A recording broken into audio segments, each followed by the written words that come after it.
Hi student, everybody good afternoon. कैसे हैं आप लोग? ठीक है। हमने पढ़ा था लेसन 1 भाषा किसे कहते हैं, व्याकरण किसे कहते हैं। ओके, इसमें बहुत सारे टॉपिक थे जो भी हमने पढ़ा था। और आज हम पढ़ेंगे लेसन 2। लेसन 2 पढ़ेंगे वर्ड विचार। ओके, तो आज हम क्या पढ़ेंगे? वर्ड विचार। आपको जो भी होमवर्क दिया जा रहा है आप अपनी कॉपी पे लिखिए और व्हाट्सएप पे भेज दीजिए। क्लास 7th है ना, तो 7th के ग्रुप में आप भेजिए जो भी होमवर्क है। ठीक है। जैसे इसके पहले आपने जब क्लास चलता था तो आपकी 2 कॉपी बनी थी ना, एक हिंदी फर्स्ट और एक हिंदी सेकंड। तो फिलहाल इस टाइम मैं आपको हिंदी सेकंड ग्रामर पढ़ा रही हूँ, तो आप एक ग्रामर की कॉपी बना लीजिए। ठीक। और जैसे मैं हेडिंग दिलवा के हर चीज़ लिखवाती थी वैसे सेम आपको इस पर भी लिखना है। अपनी नोट्स तैयार कीजिए वो, और जो भी होमवर्क दे रहे हैं कॉपी पे लिखिए और उसको सही से लिख के व्हाट्सएप पे भेज दीजिए कि मिस मैंने होमवर्क कर लिया है। मुझे पता चले कि कितने लोग वीडियो देखे हैं, कितने लोग होमवर्क किए हैं। इससे मुझे एक आइडिया लग जाएगा कि कितने लोग पढ़ाई कर रहे हैं।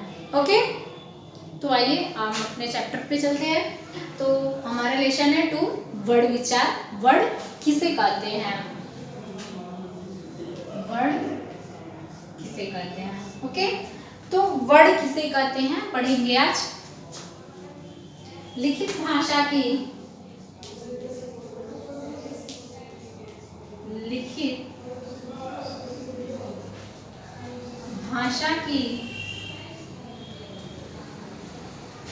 उस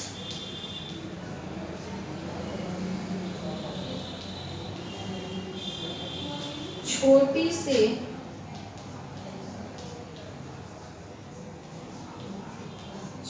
से छोटी ध्वनि को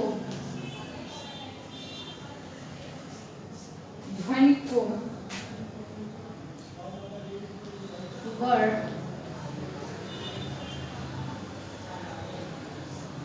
कहते हैं,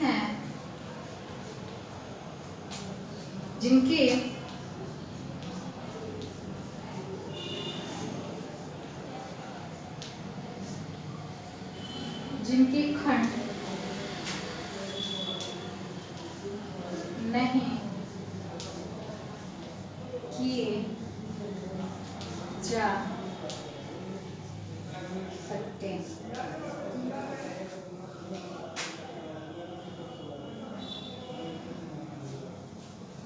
ओके, समझ में आ गया आपको? लिखित भाषा की उस छोटी सी छोटी ध्वनि को क्या कहते हैं? वर्ड कहते हैं, जिनके खंड नहीं किए जा सकते।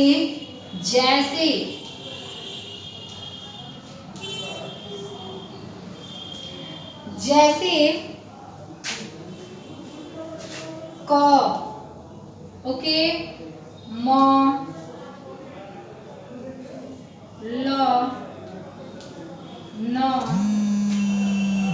च, आदि। आपको समझ में आ रहा है? ये क्या है?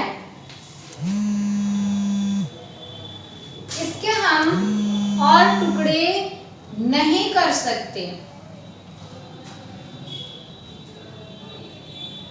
क को हम और टुकड़े कर सकते हैं? नहीं कर सकते हैं। ये हलन का मतलब क्या हुआ कि ये आधा है।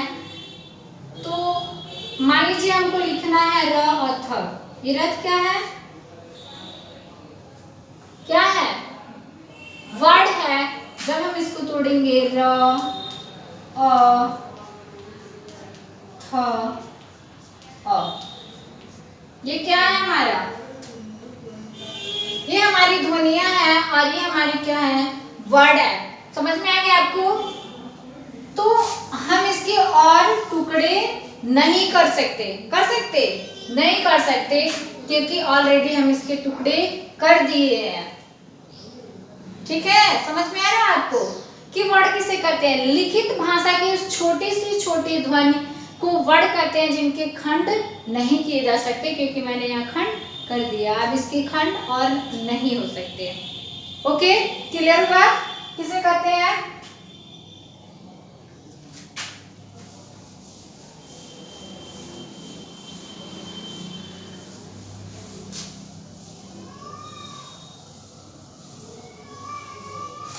नेक्स्ट हमारा है वर्णमाला।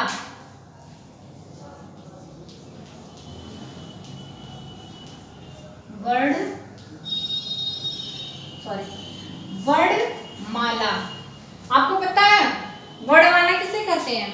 वर्णों के व्यवस्थित समूह को हम क्या कहते हैं? वर्णमाला कहते हैं। जिस वर्णों के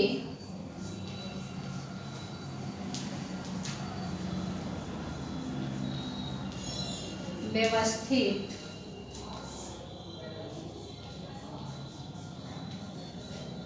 समूह को वर्णमाला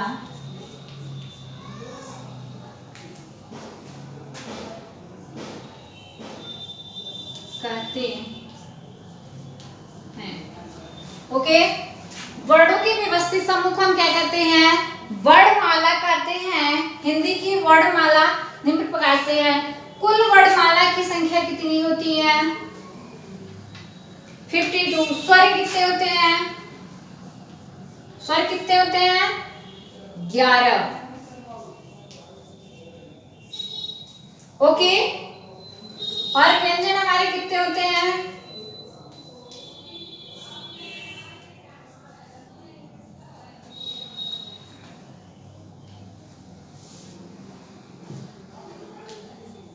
11 होते हैं और ये 33 होते हैं। ओके, और अयुग्वाह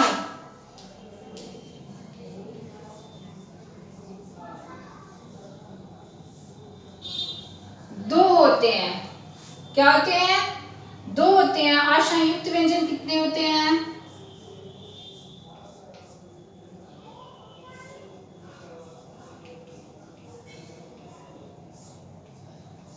4 होते हैं। लेकिन ये उसमें नहीं आएंगे, आपके ये आएंगे स्वर, व्यंजन, अयुग्वाह। ये किसमें आएंगे?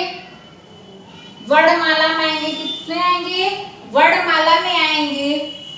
और अतिरिक्त ध्वनियां क्या होती हैं?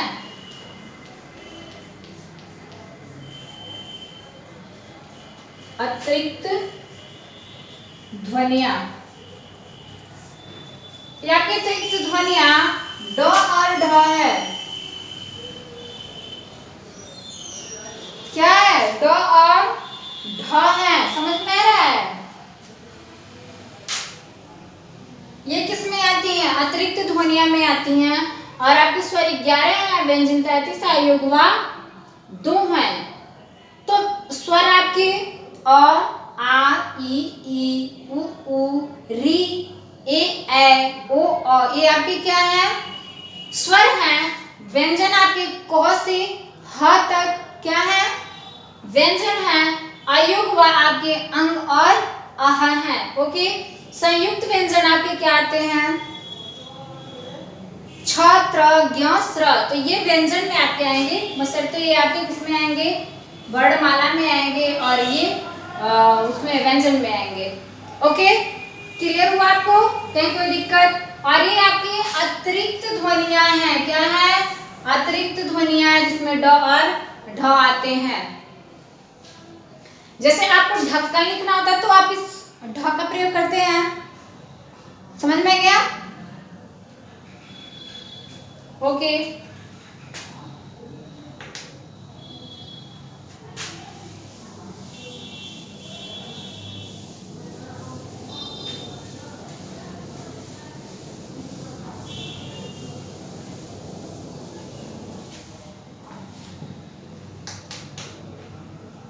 वर्णों के भेद। वर्णों के भेद, वर्णों के कितने भेद होते हैं? वर्ण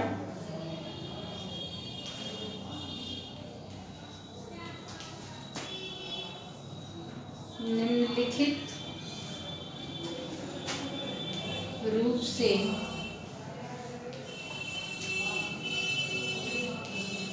दो प्रकार के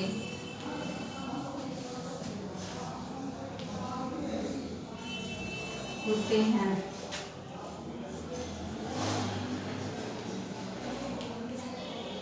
ओके, कितने प्रकार से होते हैं? 2 प्रकार से होते हैं। आपको पता है कौन कौन से? स्वर और व्यंजन। तो पहला आपका क्या है? स्वर है और दूसरा आपका क्या है? व्यंजन है। ओके, तो आइए जानते हैं कि स्वर किसे कहते हैं।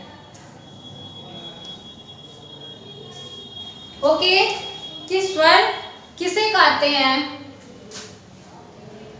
जिन वर्णों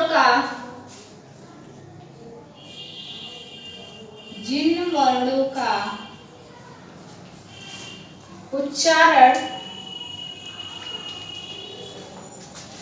करते समय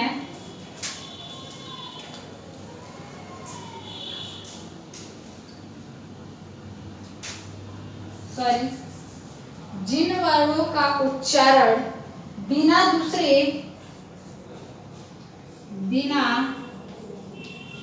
दूसरे वर्ण अर्थात ध्वनि की सहायता से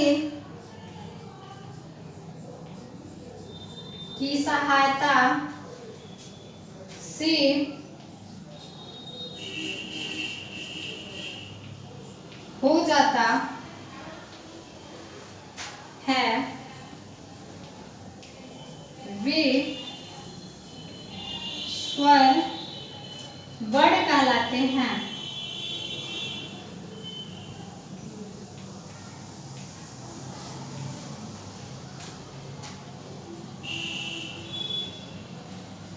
ये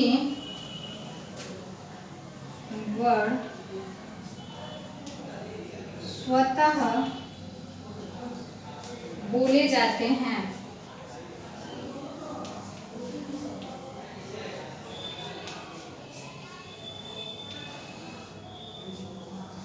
ओके, आपको समझ में आया कि स्वर किसे कहते हैं? जिन वर्णों का उच्चारण बिना दूसरे वर्ण ध्वनि की सहायता से हो जाता है, वे स्वर वर्ण कहलाते हैं।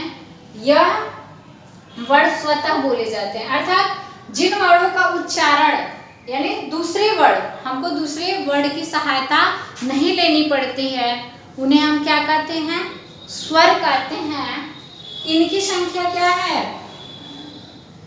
इनकी संख्या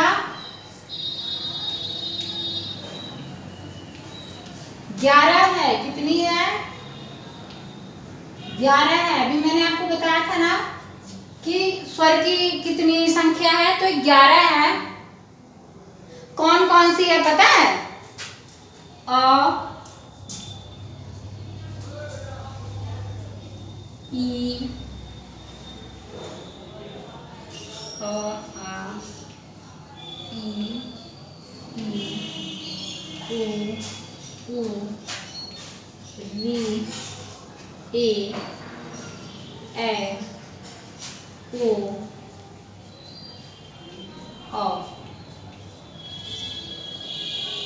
ओके, समझ में आया आपको कि इनकी संख्या क्या है? 11 है।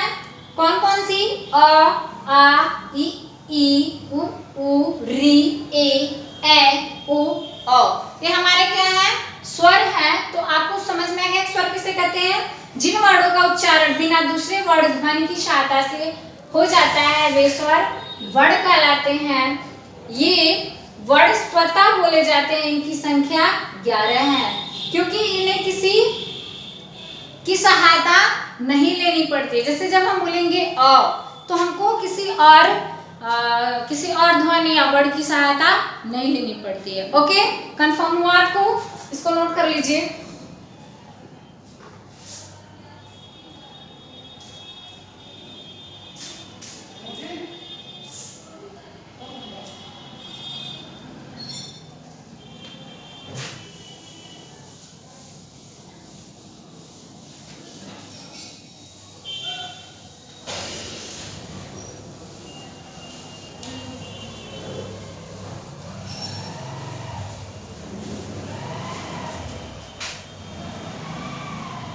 स्वरों के भेद।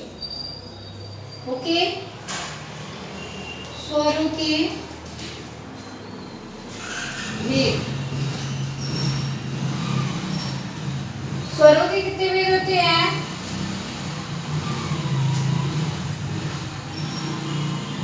स्वरों के भेद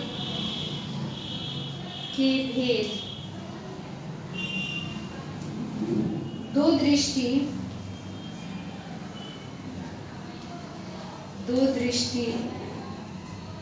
से देखे जाते हैं।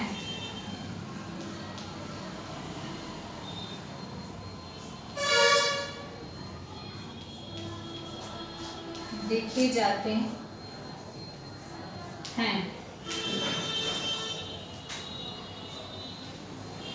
उच्चारण की दृष्टि, उच्चारण की दृष्टि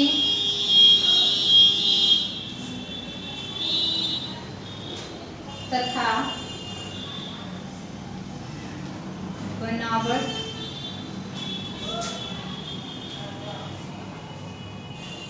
बनावट की दृष्टि। ओके,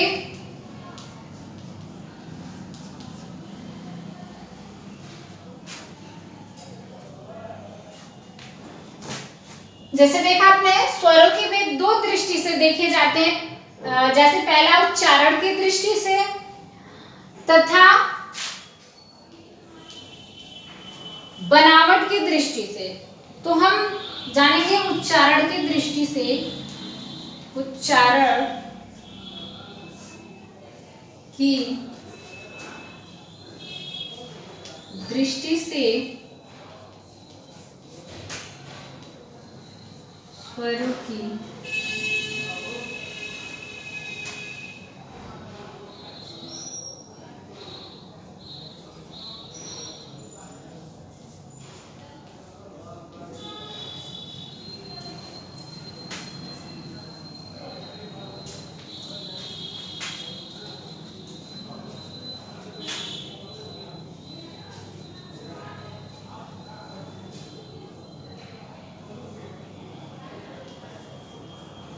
तीन भेद होते हैं। ओके, पहला है ह्रस्व स्वर,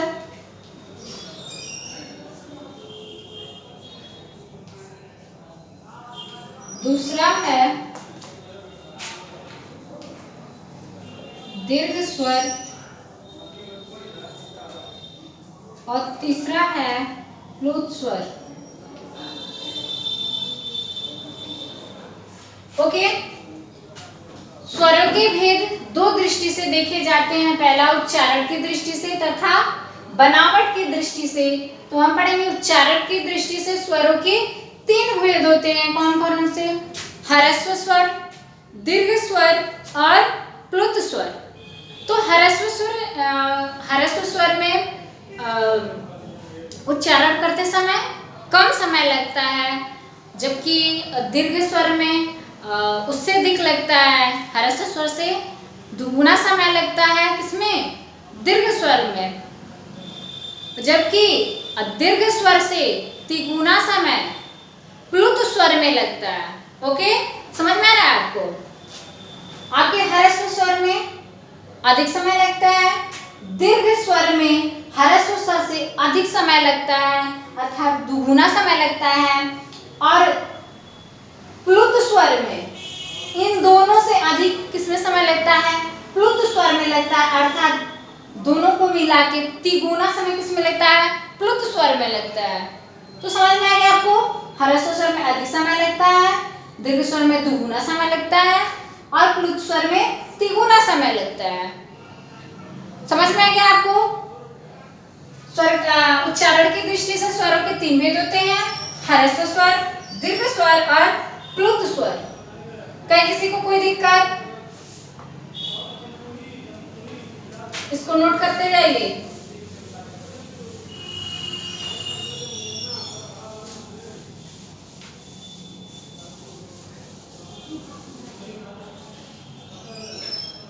अब हमारा पहला है ह्रस्व स्वर। ह्रस्व स्वर।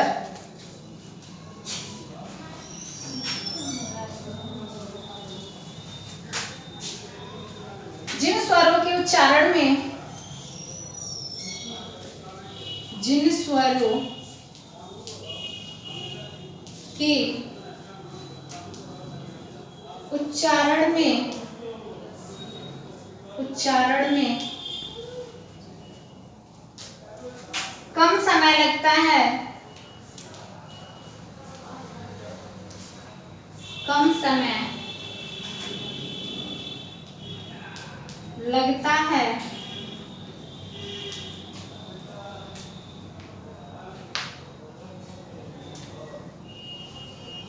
और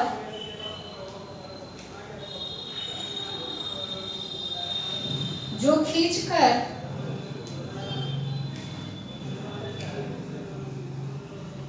खींचकर नहीं बोले जाते, नहीं बोले जाते, उन्हें ह्रस्व स्वर कहते हैं, उन्हें ह्रस्व स्वर कहते हैं। समझ में आ गया आपको? जिन स्वरों के उच्चारण में कम समय लगता है और जो खींचकर नहीं बोले जाते हैं उन्हें क्या कहते हैं? ह्रस्व स्वर कहते हैं। जैसे हम अ बोल रहे हैं तो अ बोलने में हमको खींच के नहीं बोलना होता है और कम समय लगता है। इनकी संख्या कितनी है? इनकी संख्या 4 है। ओके, कौन कौन से? अ, ई, उ तथा ई। ओके, तो आपको पता है कि अ, ई, उ तथा री जब भी आप इसका उच्चारण करेंगे तो आपको कम समय लगेगा तथा आपको खींचकर नहीं बोलना पड़ेगा। ओके, दूसरा आपका है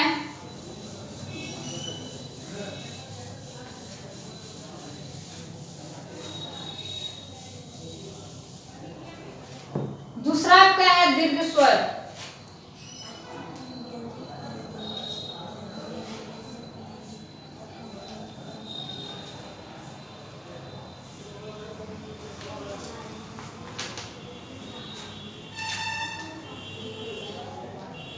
जिन स्वरों के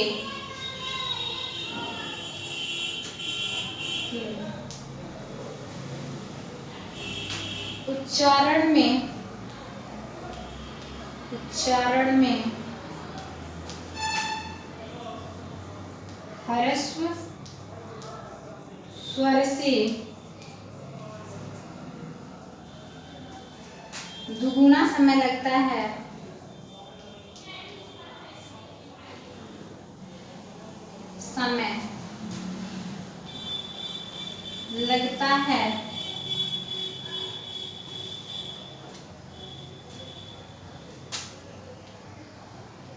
लगता है तथा जिन्हें कुछ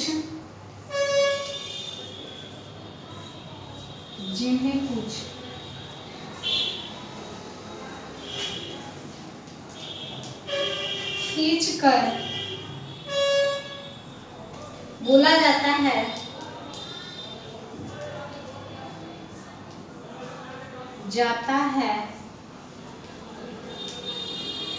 बोला जाता है, उन्हें दीर्घ स्वर कहते हैं। इनकी संख्या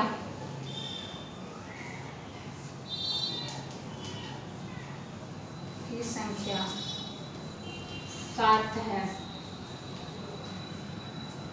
ओके, जिन स्वरों के उच्चारण में ह्रस्व स्वर से दुगुना समय लगता है तथा जिन्हें कुछ खींचकर बोला जाता है उन्हें दीर्घ स्वर कहते हैं। अभी आपने पढ़ा कि ह्रस्व स्वर किसे कहते हैं, जिसमें कम समय लगता है और खींचकर नहीं बोला जाता है, जबकि दीर्घ स्वर में आपको उच्चारण करने में अधिक समय लगता है और कुछ खींचकर भी बोला जाता है। और इनकी संख्या कितनी होती है? 7 होती है। कौन कौन सी?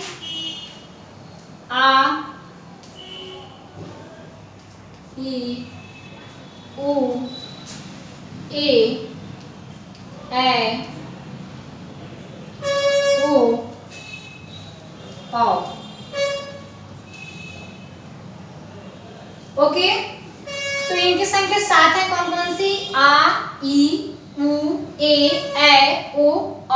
जब आप इसका उच्चारण करेंगे तो आपको काफी टाइम लगेगा। जैसे जब आपने पढ़ा कि ह्रस्व स्वर था उसमें अ आया, तो अ बोलने में आपको कम टाइम लगा है, कम समय लगा है, जबकि जब अब आ बोलेंगे तो इसमें क्या होता है? टाइम ज्यादा लगता है, अधिक समय लगता है। जैसे आ, जब आ बोलेंगे तो अधिक समय लगा, ई बोलेंगे तो अधिक समय लगा, अर्थात ह्रस्व स्वर से इसमें दुगुना समय लग रहा है। समझ में आ गया आपको? क्लियर हुआ? तीसरा पॉइंट है आपका प्लुत स्वर किसे कहते हैं?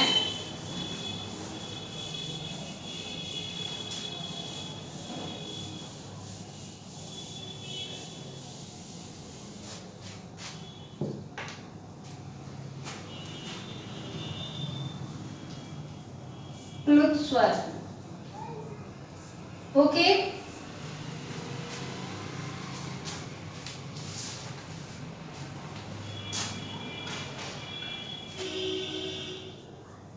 ह्रस्व स्वर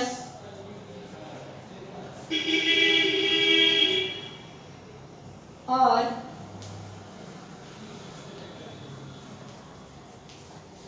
दीर्घ स्वर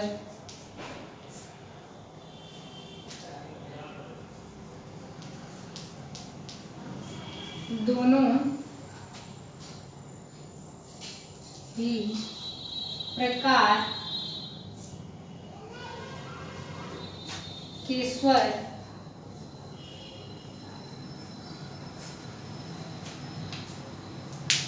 किसी को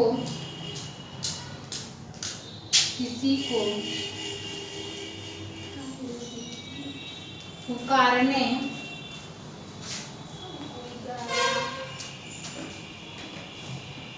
या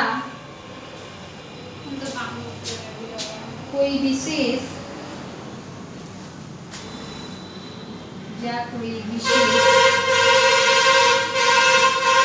भाव प्रकट करते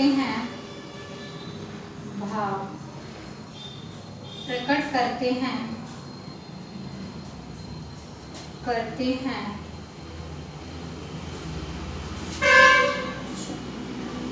भाव प्रकट करते समय अपने सामान्य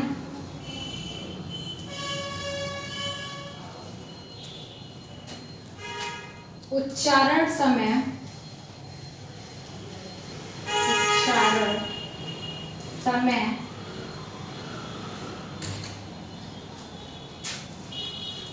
से अधिक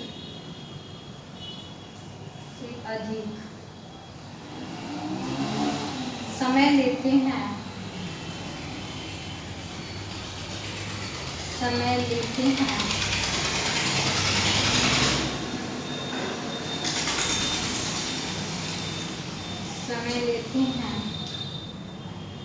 उस समय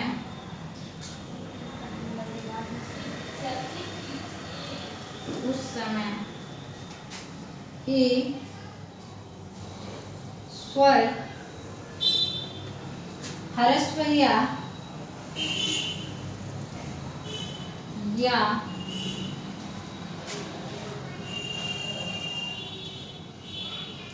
दीर्घ न रहकर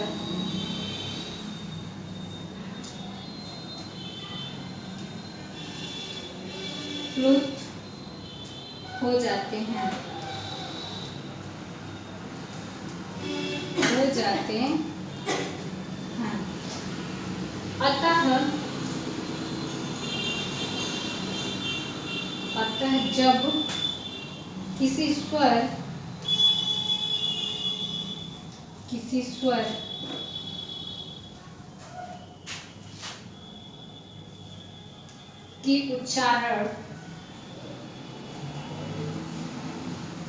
की उच्चारण में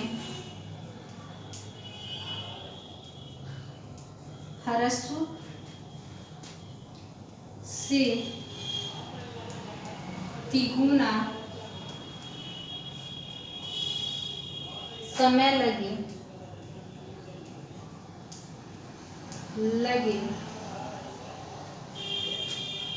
उसे प्लुत स्वर कहते हैं।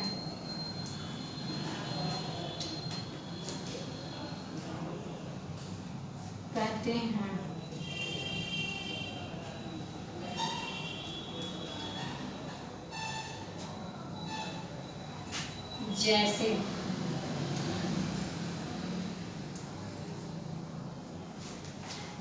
आपको समझ में आ रहा है, ह्रस्व स्वर और दीर्घ स्वर दोनों ही प्रकार के स्वर किसी को पुकारने या कोई विशेष भाव प्रकट करते समय अपने सामान्य उच्चारण समय से अधिक समय लेते हैं। जैसे अ हुआ, ये किस में आ गया, ह्रस्व स्वर में आ गया, जबकि आ किस में आ गया, दीर्घ स्वर में आ गया, तो अधिक समय लेते हैं। उस समय ये स्वर ह्रस्व या दीर्घ न रहकर प्लुत हो जाते हैं।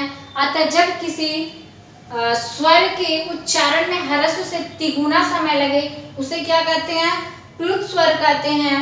तो प्लुत के लिए जैसे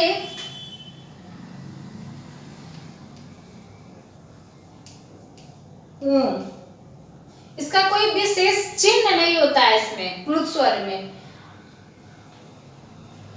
ये तीन जो बनाया गया है, जैसे ये तीन है, ये चिन्ह इसमें बनाया जाता है। और क्या कहते हैं, जैसे ये हो गया अरे, अरे बोलते हैं ना, अरे,